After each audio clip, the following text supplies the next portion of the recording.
Budget है और union budget के दिन लोगों को काफ़ी ज़्यादा एक्सपेक्टेशन रहती है मार्केट से कि हमें एक बड़ा जैकपॉट लगेगा, एक बड़ा प्रॉफिट मिलेगा, 300 वाला प्रीमियम 900 चला जाएगा, 1000 चला जाएगा, 2000 चला जाएगा।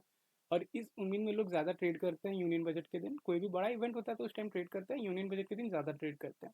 और उस दिन करते क्या है लोग, जो 2 लॉट लेने वाले ट्रेडर्स हैं वो 4 लॉट, 6 लॉट, 8 लॉट तक ट्रेड कर लेते हैं। जब आप 8 लॉट, 6 लॉट ले लेते हो तो आप एसएल मेंटेन नहीं कर पाते। आपका जो एसएल सोचा हुआ रहता है 50 पॉइंट का, 40 पॉइंट का, वो आप मेंटेन नहीं कर पाते अच्छे से, क्योंकि लॉट ज़्यादा होने के कारण 50 पॉइंट का भी एसएल अगर आता है और आपको आदत है 2 लॉट में लॉस लेने का, और आप लॉट में और 8 लॉट में अगर आपका एसएल हिट होता है तो काफ़ी बड़ा एसएल हिट होता है। और यूनियन बजट के दिन मेरा दो चार सजेशन रहेगा। पहला, लॉट साइज इंक्रीज मत करना। जितने लॉट साइज में ट्रेड करते हैं उतने ही लॉट साइज में ट्रेड करना। हो सके तो लॉट साइज कम कर दो, ये है। और कल के दिन लॉट साइज मेंटेन करने का बहुत ही ज़्यादा ज़रूरत है, क्योंकि कल के दिन एसएल बहुत ही ज़्यादा हंट होते हैं। अप डाउन दोनों ही साइड मूव आएगा, आपके अगेंस्ट में भी आएगा, आपके फेवर में भी आएगा। किस टाइप आप प्रॉफिट को किस टाइम पे होल्ड कर सकते हो और किस टाइम पे एसएल दे सकते हो, ये आप टोटली आपके ऊपर डिपेंड करता है। लेकिन अगर लॉट साइज ज़्यादा होगी तो आप एसएल मेंटेन नहीं कर पाओगे। तो इस चीज़ को आपको एक ध्यान में रखना होगा कि लॉट साइज इंक्रीज नहीं करनी है।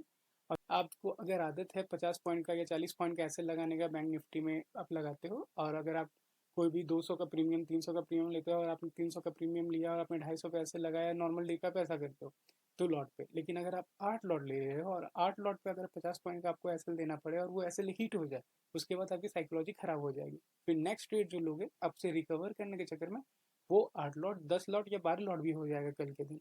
तो इसलिए ये चीज़ कल के दिन ध्यान रखना कि लॉट साइज जो है वो लॉट साइज इंक्रीज मत करना। जितने लॉट से आप ट्रेड करते हो हमेशा ही उस उतने लॉट से ही ट्रेड करना। हो सकता है आपको इसकी वजह से कम प्रॉफिट होगा, हो सकता है आपको इसकी वजह से कम लॉस भी हो, तो ये दोनों ही साइड देखना पड़ेगा आपको। तो और एक चीज़ और ध्यान देने वाली है कि जब कभी भी बड़ा इवेंट होता है तो वाइल्ड मूव आता है, दोनों ही साइड वाइल्ड मूव आता है। ऐसा भी हो सकता है कि आपने 300 में कुछ लिया है और उसका एसएल आपने 250 लगा के छोड़ दिया, वो 320 तक गया, 320 जाने के बाद वापस वो आया 250 पे आपका एसएल हिट किया, और फिर वापस वो 400 500 गया। आपका एसएल वो हंट करेगा। बड़ा कभी भी इवेंट होता है तो एसएल हंटिंग हमेशा ही होती है। तो लॉट साइज जब आपका मेंटेन रहेगा तो आप जो एसएल दोगे वो आराम से दे सकोगे, आपकी साइकोलॉजी खराब नहीं होगी।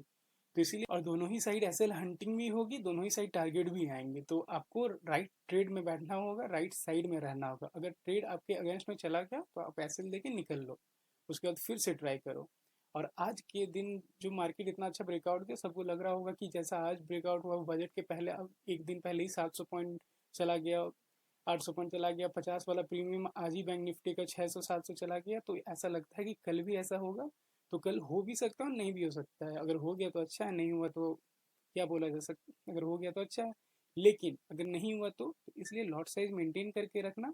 और अभी जैसा मूव हुआ है, हाँ बड़ा मूव हुआ है, लेकिन इसी को अगर आप ध्यान दो तो ये मूव कितने देर का मूव था, ये यहाँ तक आया कितने बजे, 10:30 तक ये मूव खत्म भी हो चुका था। स्टार्ट कितने बजे हुआ ये मूव, यहाँ से चलो कोई पड़ेगा तो यहाँ से तो 10:30 9:30 से स्टार्ट हुआ था ये, ठीक है। तो 9:30 बजे ये स्टार्ट हुआ और 10:30 तक चला, मतलब 1 घंटा। 1 घंटा में ये मूव खत्म, टाटा बाय बाय हो गया यहाँ पे। उसके बाद क्या हुआ, उसके बाद ये साइडवेज टाइप में मार्केट चल रहा था, ऐसे हंटिंग चल रही थी यहाँ पे, ठीक है। तो ये चीज़ कल भी हो सकता है, तो इसीलिए आपको लॉट साइज मेंटेन करना होगा कोई भी। और जब भी कोई बड़ा इवेंट होता है तो उस दिन कोई टेक्निकल काम नहीं करते हैं, और एक उसके साथ साथ हमारी साइकोलॉजी भी उस दिन काम नहीं करती। 2 लॉट की जगह 6 लॉट, 8 लॉट, 10 लॉट हो जाते हैं।